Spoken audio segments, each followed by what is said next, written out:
¿Qué es la sociología? La palabra sociología fue creada por Augusto Comte en 1939, al unir dos palabras, socius, sociedad en latín, y logía, ciencia o estudio profundo en griego. Es decir, etimológicamente, sociología quiere decir estudio de la sociedad a un nivel elevado. En la actualidad, Gómez Jara la plantea como la ciencia que estudia las diferentes formas de organización social y de las relaciones e instituciones sociales ahí surgidas con la finalidad de elaborar las leyes del desarrollo social. Esta definición engloba los tres aspectos fundamentales de la sociología moderna. 1. Estudia la organización, las relaciones y las instituciones sociales como un todo, integrado dentro de la sociedad. 2. A través del desarrollo histórico, es decir, concibe a la sociedad en forma dinámica. 3. Al encontrar la esencia de cada una de las formaciones históricas, puede elaborar las leyes que rigen el proceso social, lo que da por resultado que se proyecte la sociología como una ciencia aplicada que puede dirigir el cambio social.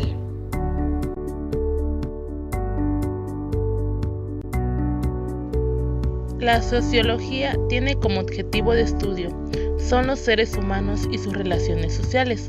La sociología utiliza diferentes métodos de investigación, empírica y análisis crítico, para perfeccionar y desarrollar un conjunto de conocimientos acerca de la actividad social humana.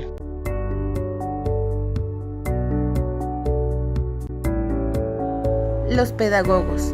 La pedagogía mantiene su ideal educativo a través de la concentración en el individuo. Herbart limitó el fenómeno educativo a un mero fenómeno psicológico del aprendizaje que realiza cada individuo. Las pedagogías culturales de Paulsen, Dilthey y Norton llegan a admitir que existen tipos de educación y estas corresponden a determinadas condiciones o estructuras, que son las socioeconómicas, culturales o sociohistóricas. La moral es un asunto de la comunidad, según Norton, ya que la comunidad se encarga de generar lo que es la moral. La educación es un servicio social que comienza destacando el perfil que presenta el fenómeno educativo. Dewey. La pedagogía del ser individualista se volvió individuo-sociedad.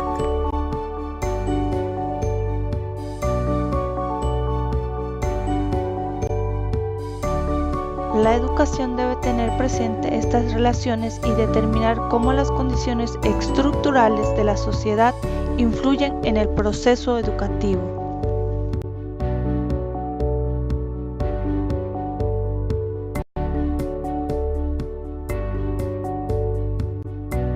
También dice que es necesaria la formación de autoconciencia para lograr crear un proceso de construcción de significados apoyados en las experiencias personales y estas encaminadas a la transformación social en beneficio de los más débiles.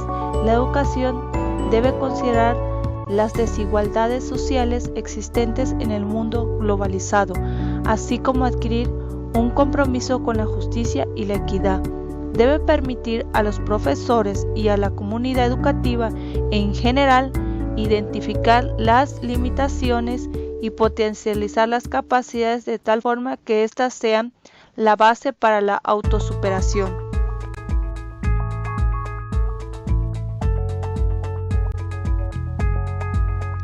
La educación es un hecho constante dentro de las sociedades, la transmisión de conocimientos de una generación a otra, abarcando desde la cultura. La pedagogía y la docencia consideran a la educación como un acto meramente didáctico. Sin embargo, la sociología es quien profundiza el estudio del fenómeno de la educación. Hay que afirmar que la educación es tanto un fenómeno pedagógico como un fenómeno social. Puede ser con toda propiedad objeto de ambas ciencias en cuestión.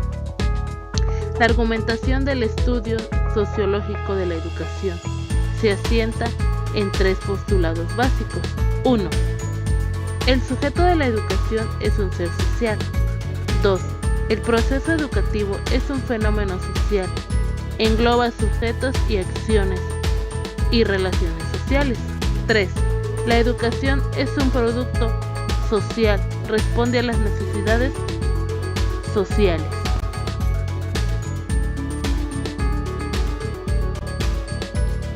Uno de los principales sociólogos es Carlos Marx. Nace en Alemania el 5 de mayo de 1818 y muere el 14 de marzo de 1883 en Londres. Estudió Derecho, Historia y Filosofía en la Universidad de Berlín. A través de sus obras El Capital y Crítica a la Economía Política, muestra la estructura y la dinámica de la sociedad capitalista. En otras ocasiones se ve a Marx, al filósofo por excelencia, defensor del materialismo histórico y dialéctico.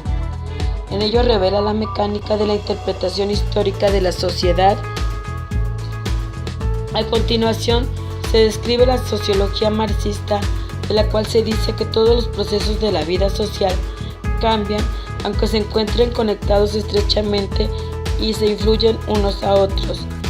El hombre interviene en el desenvolvimiento de los procesos naturales y sociales, aprovechando sus conocimientos científicos para modificar con su actividad las condiciones en las que se realizan. El hombre se desarrolla y se sigue desenvolviendo por su trabajo, que constituye la actividad fundamental de la sociedad.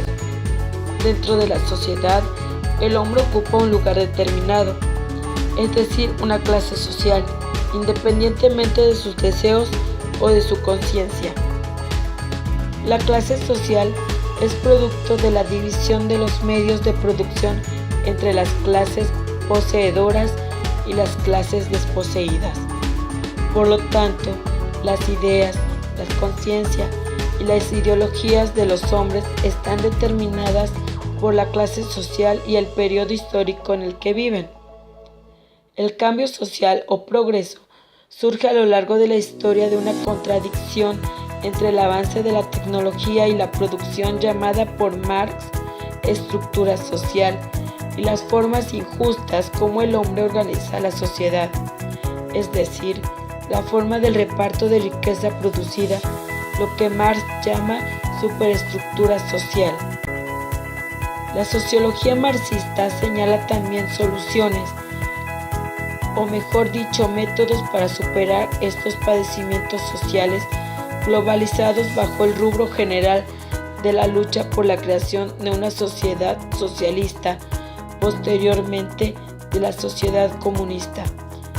Si la fórmula sintética del capitalismo es a cada quien según su propiedad, la fórmula de la sociedad socialista es a cada quien según su trabajo, y la de la sociedad comunista será a cada quien según sus necesidades. Emilio Durkheim. Para Emilio Durkheim, los adultos ejercen sobre los jóvenes, es decir, las experiencias de vida por ellos son el aprendizaje para las nuevas generaciones.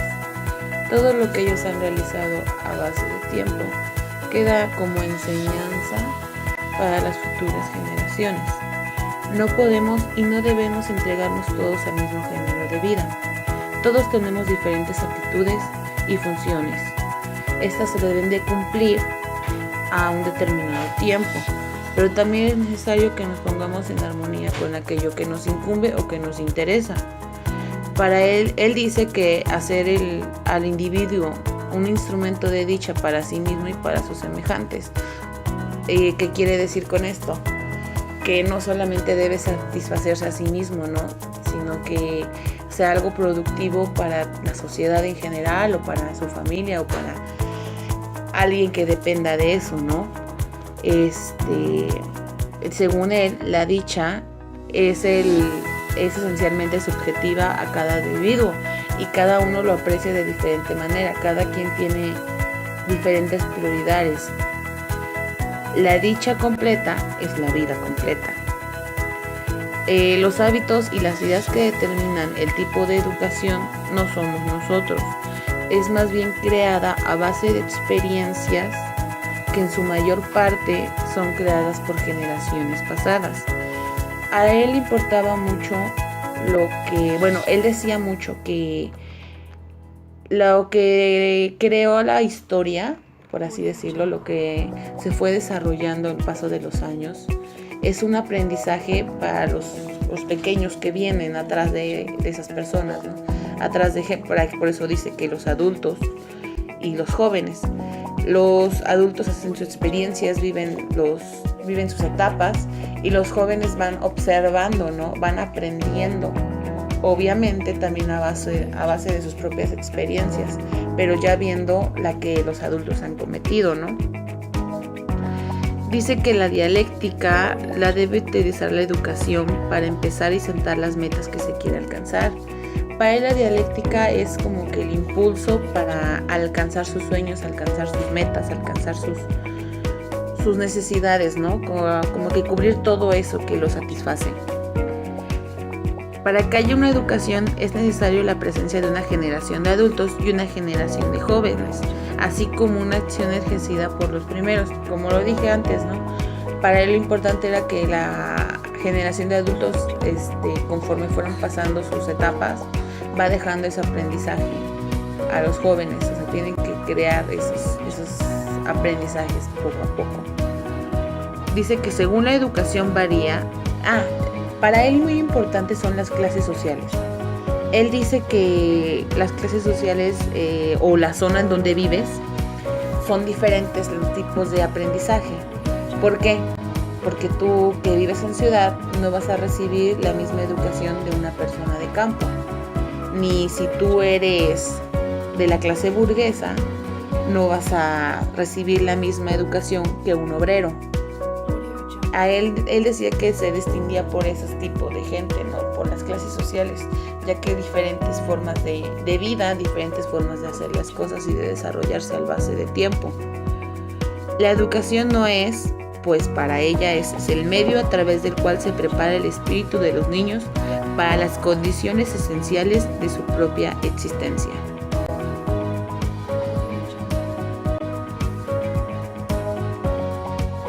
Henry Giroux es un norteamericano estudioso de la sociología de la educación que ha hecho aportaciones importantes para crear una pedagogía crítica. En la teoría de la educación, el intento de vincular las estructuras sociales con las actividades del sujeto para explorar los modos de su interacción. La resistencia es una valiosa creación teórica e ideológica que ofrece un importante enfoque para analizar la relación entre la escuela y la sociedad amplia.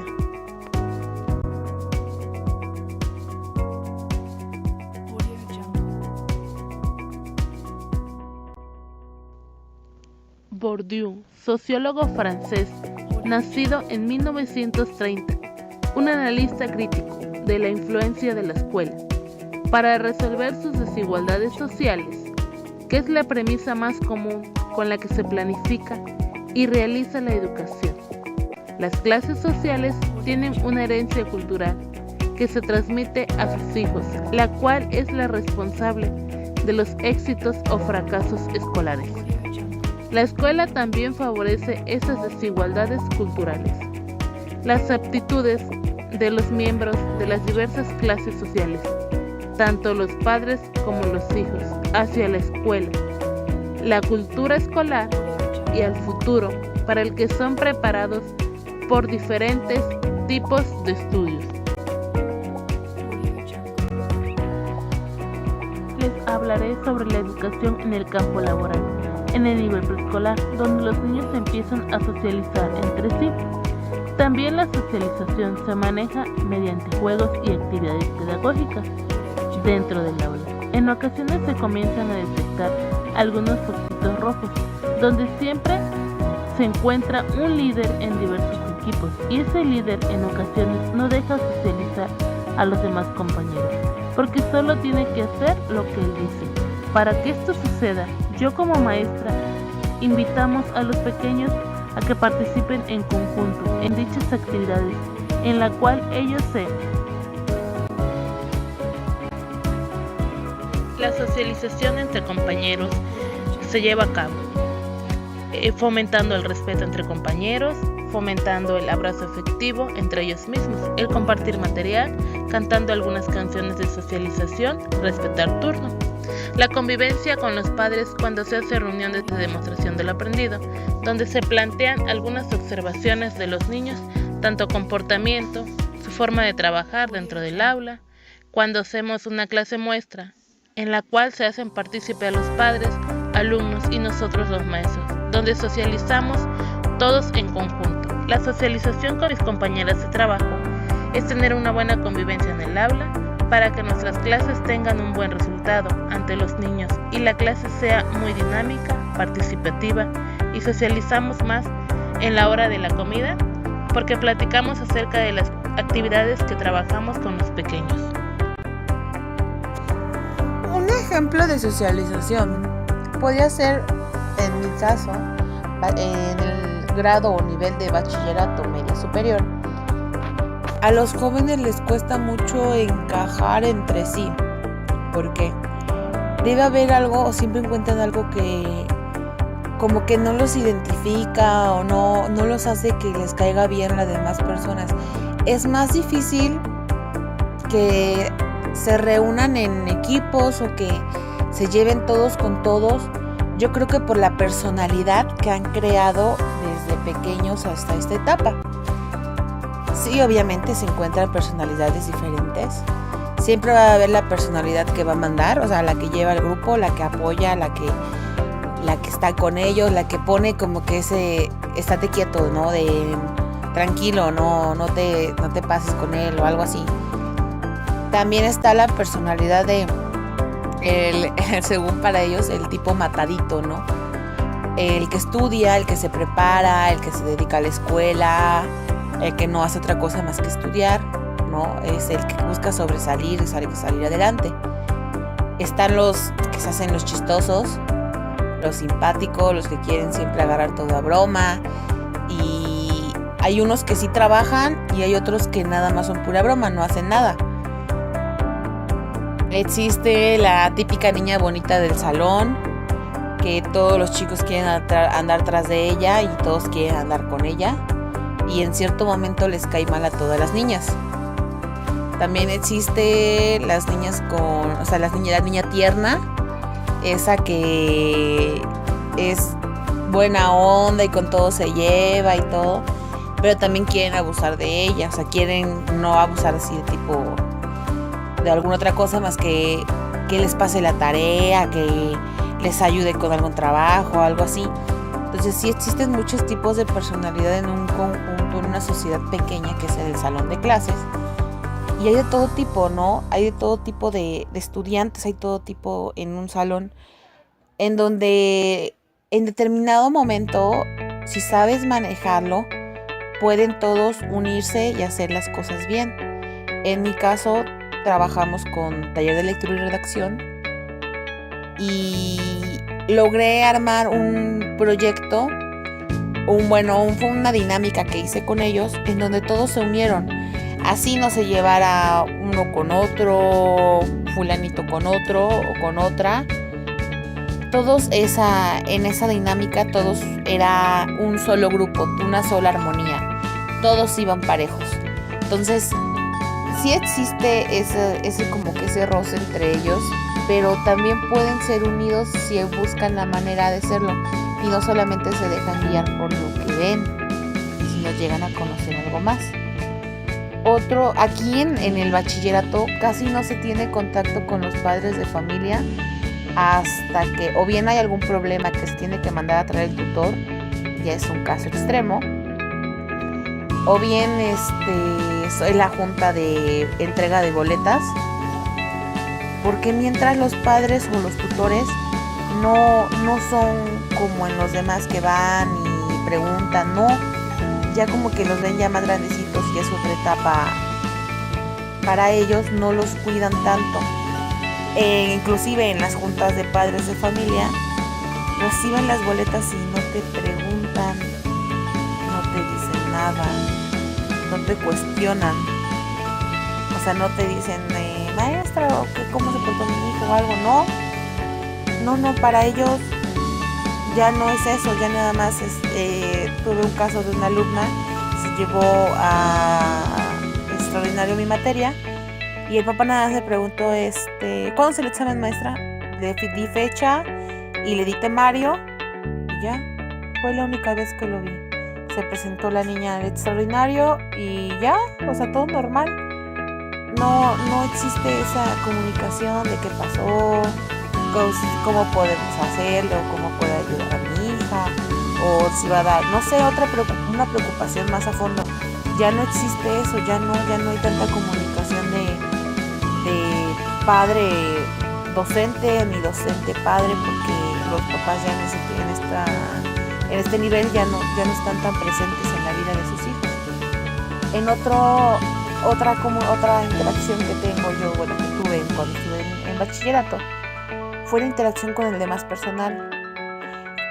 Es muy notorio cuando el personal hay roces o el personal se da cuenta que tiene ciertas habilidades y las hacen aún como que un alito menospreciarte, ¿no?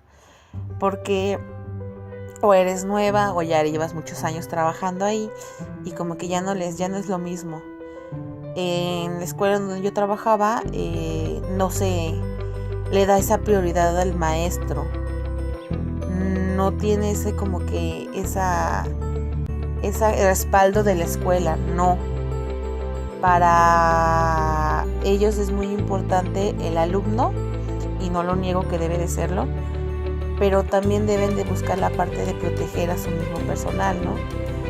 En unos aspectos muy simples, el mismo personal sí se puede y sí convive, pero no tanto, es como que nada más el de buenas tardes, buenos días, ya me voy, ya vengo a entregar esto, y ya cuando se convive todos juntos es en el momento de las juntas de consejo. Ahí es cuando se convive, pero solamente habla la directora, el subdirector y algunos que otros compañeros, y ya, no es como que un intercambio de ideas, un intercambio de nada, no. O sea, sí te permiten ese tipo de expresiones, pero como que se te quedan viendo de algo, ¿no? Algo hay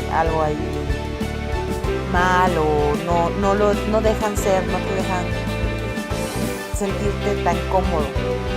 Entonces, la comunicación, y si hay un líder, obviamente es la directora, hay el segundo líder que serían los subdirectores, y así, ¿no? Van los rangos en donde se dividen hasta llegar al personal de limpieza. En ese aspecto no hay como que diferencia.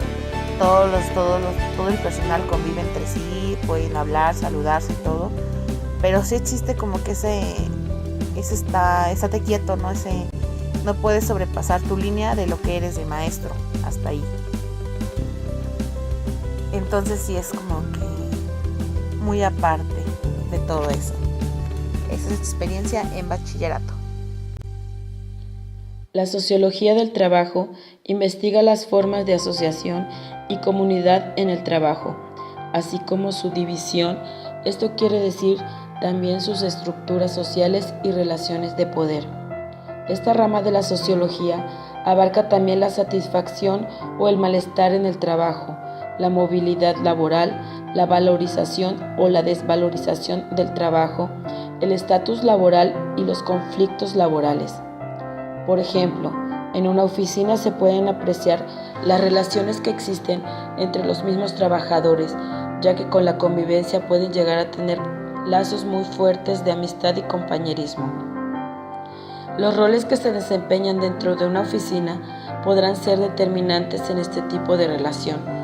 Con respecto al estatus, se deben de respetar, hablando de un cargo, los niveles de autoridad para poder llevar así una buena convivencia.